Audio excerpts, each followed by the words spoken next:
ಮಾಡಬೇಕು ಬೇರೆ ಬೇರೆ ರಾಜ್ಯಗಳಲ್ಲಿ ಅಂತ ಒಂದು ದೊಡ್ಡ ಪ್ರಸ್ತಾಪ ಬಂದಿತ್ತು.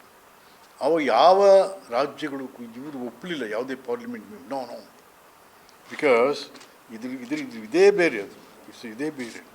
ನೀವು ಎಷ್ಟು ಹಣ ವೇಸ್ಟ್ ಆಗುತ್ತೆ, ಖರ್ಚು. ಈಗ ಬೆಳಗಾಮಲ್ಲಿ ನಾವು ಅಸೆಂಬ್ಲಿ ಮಾಡಿ ಏನು ಪ್ರಯೋಜನ ಅಲ್ಲಿ? ಭಾಳ ಕಷ್ಟಪಟ್ಕೊಂಡು ಬರ್ತಾರೆ, ಬೇಜಾರಾಗಿ ಬರ್ತಾರೆ. ಯಾರು ಸಂತೋಷದಿಂದ ಬಂದಲ್ಲಿ ಅಸೆಂಬ್ಲಿನಲ್ಲಿ ಅಲ್ಲಿ ಇದರಲ್ಲಿ ಅಧಿವೇಶನದಲ್ಲಿ ಭಾಗವಹಿಸಲ್ಲ. ಅಲ್ಲಿ ಕೆಲವು ಇಲಾಖೆಗಳನ್ನ ಶಿಫ್ಟ್ ಮಾಡಿ 25 ಕೋಟಿ ವರ್ಷಕ್ಕೆ ಖರ್ಚು ಮಾಡ್ತಾಯಿದ್ವಿ ಕ್ಲೀನಿಂಗಿಗೆ. ವಿಕಾಸಸೌಧ, ಸುವರ್ಣಸೌಧ, ಬಟ್ ಅಲ್ಲಿ ಯಾವ ಆಫೀಸ್ಗಳೂ ಇಲ್ಲ. ಅಲ್ಲಿ ಕಳಿಸಿ ಎಲ್ಲ ಆ ಭಾಗದ ಆಫೀಸ್ಗಳೆಲ್ಲ ಹೋಗಲಿ ಆ ಕಡೆಗೆ, ಎಲ್ಲ ತಿರುಗಿ ಬೆಂಗಳೂರಿಂದ ಮತ್ತು ಅದು ಕಟ್ಟಿದ್ದೇನು ಪ್ರಯೋಜನ? ಹಾಗಾಗಿ ಸರ್ಕಾರಗಳು ಸುಮ್ಮನೆ ಮಾಡ್ತವೆ, ಏನೂ ಆಗಲ್ಲ. ಅದು ಕರೆಕ್ಟ್. ಹಾಗಾಗಿ ಸ್ನೇಹಿತರೆ, ಮೊನ್ನೆ ಕ್ಯಾಬಿನೆಟ್ನಲ್ಲಿ ತಾವು ಮಾಡಿದಂಥದ್ದು ಕೂಡ ಯಾರ ಜನಕ್ಕೆ ಅನುಕೂಲ ಆಗುವಂಥದ್ದು ಏನೂ ಆಗಲಿಲ್ಲ. ಜನಕ್ಕೆ ಅನುಕೂಲ ಆಗುವಂಥದ್ದು ಏನೂ ಆಗಲಿಲ್ಲ. ಮತ್ತು ಮೈಸೂರು ಭಾಗದಲ್ಲೇ ನಾವು ಕ್ಯಾಬಿನೆಟ್ ಮೀಟಿಂಗ್ ಮಾಡಿದ್ದೀವಿ. ಹೋ ಮೈಸೂರು ಉದ್ಧಾರ ಆಗೋಯ್ತು, ಈ ಭಾಗ ಎಲ್ಲ ಏನೂ ಇಲ್ಲ ಅಂತ. ಏನು ಇತ್ತೀಚೆಗೆ ನಮ್ಮ ಕರ್ನಾಟಕ ಘನ ಸರ್ಕಾರ ಯಾವುದೇ ತೀರ್ಮಾನಗಳು ಜನರ ಪರವಾಗಿಲ್ಲ. ಅವು ಯಾರೋ ಈ ಶಾಸಕರ ಪರವಾಗೋ, ಯಾರೋ ಕಾಂಟ್ರಾಕ್ಟ್ಗಳ ಪರವಾಗೋ, ಯಾರೋ ದುಡ್ಡು ಹೊಡೆಯೋರ ಪರವಾಗೋ ತೀರ್ಮಾನಗಳಾಗ್ತಾಯಿದೆ. ಏನು ಇಲ್ಲಿ ತನಕ 90,000 ಕೋಟಿ ಗೃಹಲಕ್ಷ್ಮಿ ಖರ್ಚು ಮಾಡಿದ್ದೀವಿ ಅಂತ. ಏನಾಯ್ತು ಅದರಿಂದ? ರಾಜ್ಯದಲ್ಲಿ ಏನು ಅನುಕೂಲ ಆಯ್ತಪ್ಪ ಅದರಿಂದ? ಅವು ಯಾರು ಅದು ಕೊಟ್ಟಿಲ್ಲ, ಇನ್ನೂ 4-5 ತಿಂಗಳಿಂದ ಕೊಟ್ಟಿಲ್ಲ. ಅದು ಯಾವಾಗ ಕೊಡ್ತೀರಾ ನೀವು ಅಂದರೆ, ಈಗ ನೆಕ್ಸ್ಟು ಜೂನ್ನಲ್ಲಿ ಜಿಲ್ಲಾ ಪಂಚಾಯತ್ ತಾಲೂಕು ಅಲ್ಲಿ ತನಕ ಕೊಡೋಲ್ಲ ನೀವು. ಆವಾಗ 6-7 ತಿಂಗಳಿಂದ ಒಟ್ಟಿಗೆ ಕೊಟ್ಬಿಡ್ತೀರ, ಓಟ್ ಹಾಕ್ಲಿ ಅಂತ. ಹೀಗೆ ಯಾವ ಕಾರ್ಯಕ್ರಮಗಳು ಕೂಡ ಸರಿಯಾದ ರೀತಿ ಆಗ್ತಿಲ್ಲ. ಬಟ್ ಹಣ ಮಾತ್ರ ಸುಮ್ಮನೆ ಸೂರ್ಯ ಆಗ್ತಾಯಿದೆ. ಆಮೇಲೆ ಆಡಳಿತ ಭಾಳ ಮುಖ್ಯ ಅಂತ. ಆಡಳಿತ, ಆರ್ಥಿಕಾಭಿವೃದ್ಧಿ, ಆಡಳಿತ ಭಾಳ ಮುಖ್ಯ. ಆದರೆ ಇಲ್ಲೇನಾಗಿದೆ, ಆಡಳಿತದ ಬಗ್ಗೆ ಯಾರೂ ಸುಧಾರಣೆಯೂ ಇಲ್ಲ. ಅದರಲ್ಲಿ ಹೋಗಿ ಸಿಕ್ಕಾಬಿಟ್ಟು ದುಂದು ವೆಚ್ಚ ಆಗ್ತಾ ಇದ್ದಿಲ್ಲ. ಅದನ್ನಾರು ಕಡಿಮೆ ಮಾಡ್ತಾ ಇದ್ದೀರಾ? ಇಲ್ಲ, ದಿನೇ ಜಾಸ್ತಿ ಆಗ್ತಾಯಿದೆ ದುಂದು ವೆಚ್ಚ. ಇವ್ರದ್ದು ಹಣ, ಯಾರು ಬೆವರಿನ ಶ್ರಮದ ದುಡಿಮೆಯ ಹಣ ಏನು ಟ್ರೆಜರಿ ಕಟ್ತಾ ಇದ್ರು, tax payers money, it is waste. ಸರ್ಕಾರ ಅದನ್ನು ಸುಮ್ಮನೆ ಹಾಳು ಮಾಡ್ತಾ ಕೂತಿದೆ. ಬಟ್ ಯಾರೂ ಕೂಡ ಜನ ಇದ್ರ ಬಗ್ಗೆ ಮಾತಾಡ್ತಾ ಇಲ್ಲ. ಯಾವ ಪಾರ್ಟಿಯವರು ಮಾಡ್ತಾ ಇದ್ದಾರೆ.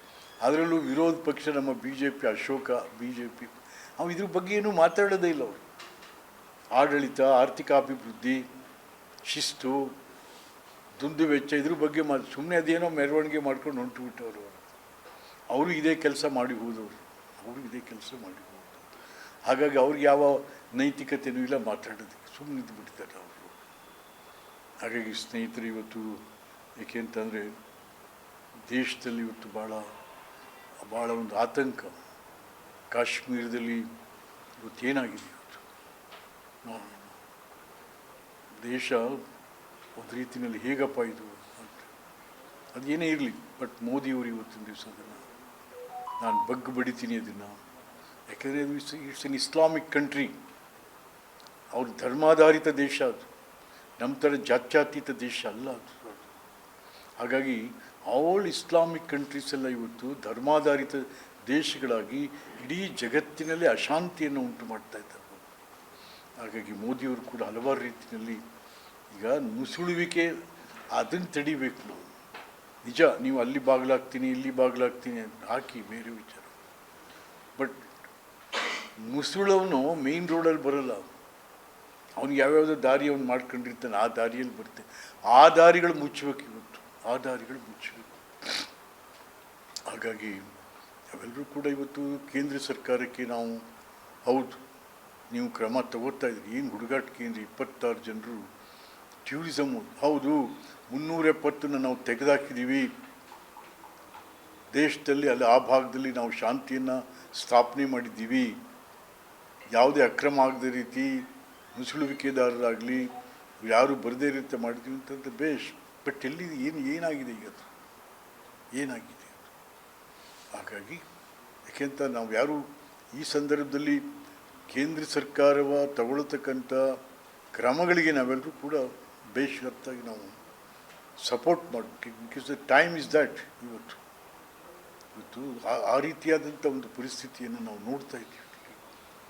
ಹಾಗಾಗಿ ಮೋದಿಯವರು ಏನು ತೀರ್ಮಾನ ತಗೋತಾ ಇದೆಯೇ ಇಡೀ ದೇಶ ಅದಕ್ಕೆ ಬೆಂಬಲ ಕೊಡ್ತಾ ಹೋಗಿ. ಸುಮ್ಮನೆ ಈಗ ನಾವು ಕಾಂಗ್ರೆಸ್ನವ್ರು ಹೇಳ್ತಾವ್ರೆ ಅವನು ಯಾವನ ವಾದ್ರಾ ಅಂತ್ಯ ಹೂಯಿಸಿ ಏನಪ್ಪ ನೀನು ಮೇನಕ ಯಾರು ಅವ್ರ ಗಂಡ ಅನ್ನೋದೇ ದೊಡ್ಡ ವಿಚಾರನ. ನೀನು ಪಂಚಾಯತಿ ಮೆಂಬರ್ ಆಗಿದ್ದೆ ಈ ದೇಶದಲ್ಲಿ, ಯಾರು ನೀನು ಮಾತಾಡೋದಕ್ಕೆ ಇವೆಲ್ಲ ಅನಾವಶ್ಯಕವಾಗಿ. ನೋ, ಕಾಂಗ್ರೆಸ್ನವರು ಇಂಥವ್ರನ್ನೆಲ್ಲ ಬಿಡಬಾರ್ದು ಮಾತಾಡೋಕ್ಕೆ. ಕಾಂಗ್ರೆಸ್ ಕೂಡ ಈ ದೇಶದಲ್ಲಿ ಬಹಳ ದೊಡ್ಡ ಪಾರ್ಟಿ, ದೇಶನ ಅಚ್ಚುಕಟ್ಟಾಗಿ ನಡೆಸಿದಂಥ ಪಾರ್ಟಿ, ಅಭಿವೃದ್ಧಿ ಮಾಡಿ. ಈಗ ಯಾವ ವಾದ್ರ ಪಾದ್ರ ಅಂಥವೆಲ್ಲ ಮಾತಾಡೋಕೆ ಕೊಟ್ಬಿಟ್ರೆ ಛೇ ನೋ, ಎಲ್ಲಿ ನಿಲ್ತಾ ಇದೆ ಕಾಂಗ್ರೆಸ್ ಪಾರ್ಟಿ. ಹಾಗಾಗಿ ಸ್ನೇಹಿತರೆ, ಇವತ್ತು ರಾಜ್ಯದಲ್ಲಿ ಆರ್ಥಿಕ ಅಭಿವೃದ್ಧಿ ಏನೂ ಆಗ್ತಾಯಿಲ್ಲ. ಸುಮ್ಮನೆ ಸಿದ್ದರಾಮಯ್ಯನವರು ನಾನು ಅದು ಮಾಡ್ತೀನಿ, ಏನೂ ಆಗ್ತಾಯಿಲ್ಲ. ಸಿದ್ದರಾಮಯ್ಯನೂ ಇರೋ ತನಕ ಹೆಂಗೋ ಅಥವಾ ಏನೋ ಮುಗಿಸಿ ಹೋಗ್ಬಿಡ್ತಾರೆ ಈಗ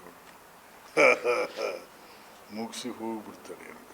ಹಾಂ, thank you sir, thank you sir.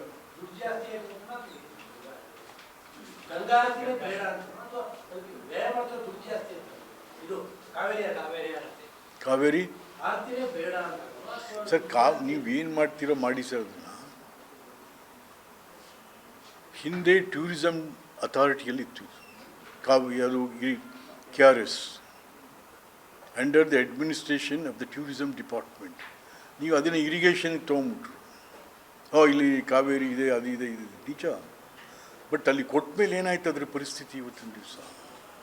ಅದು ಮಾಡಿ ಗಂಗಾರತಿನಿ ಮಾಡಿ ಈಗ 93 ಕೋಟಿ ರೂಪಾಯಿ ಅದಕ್ಕೆ ನೀವು ಕೊಡ್ತಾ ಇರೋದು. ಹಾಂ, 93 ಕೋಟಿ ಏನು ಮಾಡ್ತೀರಿ ಅಲ್ಲಿ ಆರತಿ ಮಾಡೋಕ್ಕೆ? 93 ಕೋಟಿ ಅಂದರೆ ಎಲ್ಲ ಲೂಟಿ ಅಲ್ವೇ? ಮೇಲ್ನೋಟಕ್ಕೆ ಕಾಣುತ್ತೆ ಇದು. ಯಾಕೆಂತಂದರೆ ಏನಾಗಿದೆ ಈಗ, ಬರೀ ಸಿದ್ದರಾಮಯ್ಯ ಅವಲ್ಲ, ಇನ್ನೊಬ್ಬ ಸಿದ್ದರಾಮಯ್ಯ ಅವನೇ ಅವ್ರ ಮನೇಲೆ ಎಲ್ಲ ಸೇರ್ಕೊಂಡು ಲೂಟಿ ಹೊಡೆದು ಬಿಟ್ರೆ ರಾಜ್ಯನ. ಮತ್ತು ನಿಮ್ಮನ್ನು ನಂಬಿದ್ದಕ್ಕೆ ಇದೇನಾ? ನಿಮ್ಮನ್ನು ನಂಬಿ ಸರ್ಕಾರ ತೊಗೊಂಬಂದಿದ್ದಕ್ಕೆ ಸಿದ್ದರಾಮಯ್ಯ ಇದೇನಾ ನೀವು ಮಾಡ್ತಾ ಇರೋದು? ನೋ, ಅಲ್ಲ. ಯಾಕೆಂದರೆ ನಾವೆಲ್ಲ ನೋಡಿ, ನಾವು ಸರ್ಕಾರದಲ್ಲಿ ಇದ್ದವರು, ಸರ್ಕಾರದ ಭಾಗವಾಗಿ ಕೆಲಸ ಮಾಡಿದ್ರು, ಹೊಟ್ಟೆ ಉರಿಯಿತು ಅನಿಸುತ್ತೆ. ಇಷ್ಟೆಲ್ಲ ಏನೇನೋ ಮಾಡ್ತಾ ಇಲ್ಲರಿ. ಸರ್ಕಾರಿ ಶಾಲೆಗಳೆಲ್ಲ ಬಾಗಿಲಾಗ್ತಾ ಇದ್ದಾವೆ, ಸರ್ಕಾರಿ ಆಸ್ಪತ್ರೆಗಳು ಬಾಗಿಲಾಗ್ತಾ ಇದ್ದಾವೆ. ಎಲ್ರಿ ಎಷ್ಟು 40% ಡಾಕ್ಟ್ರು ಇಲ್ಲ ಅಂತಂದರೆ, ಮತ್ತು ಅಕ್ಷರ ಆರೋಗ್ಯಕ್ಕೆ ಇದೇನಾ ಸರ್ಕಾರ ಕೊಡ್ತಾ ಇರೋವಂಥದ್ದು? ಭಾಳ ಇಂಪಾರ್ಟೆಂಟ್ ಅಂದರೆ ಶಿಕ್ಷಣ ಮತ್ತು ಆರೋಗ್ಯ, ಅವೆರಡು ಟೋಟಲಿ ನೆಗ್ಲೆಕ್ಟೆಡ್. ಯಾವುದು ಈ ಸರ್ಕಾರ ಅಷ್ಟೇ ಅಲ್ಲ, ಹಿಂದೆ ಯಡಿಯೂರಪ್ಪನವ್ರ ಸರ್ಕಾರದೊಟ್ಟು ಹುಚ್ಚುಚ್ಚಾಗಿ ಅಯ್ಯೋ ರಾಮ 5 ಕೋಟಿ ಈಸ್ಕೋ ವೈಸ್ ಚಾನ್ಸಲರ್ ಏನಾಗೋ ಇವತ್ತು.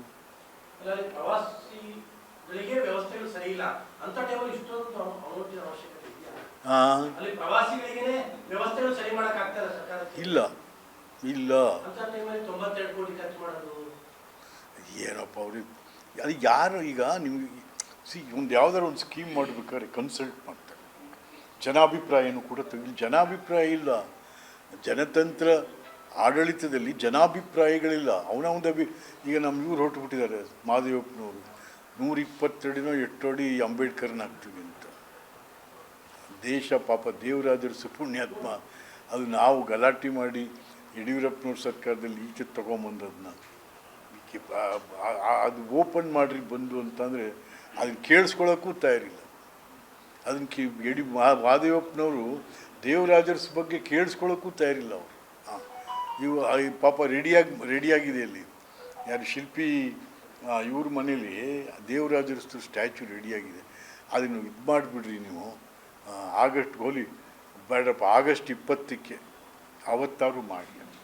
ಅವ್ರ ಜನ್ಮದಿನ ಅವತ್ತು ಆಗಸ್ಟ್ 20.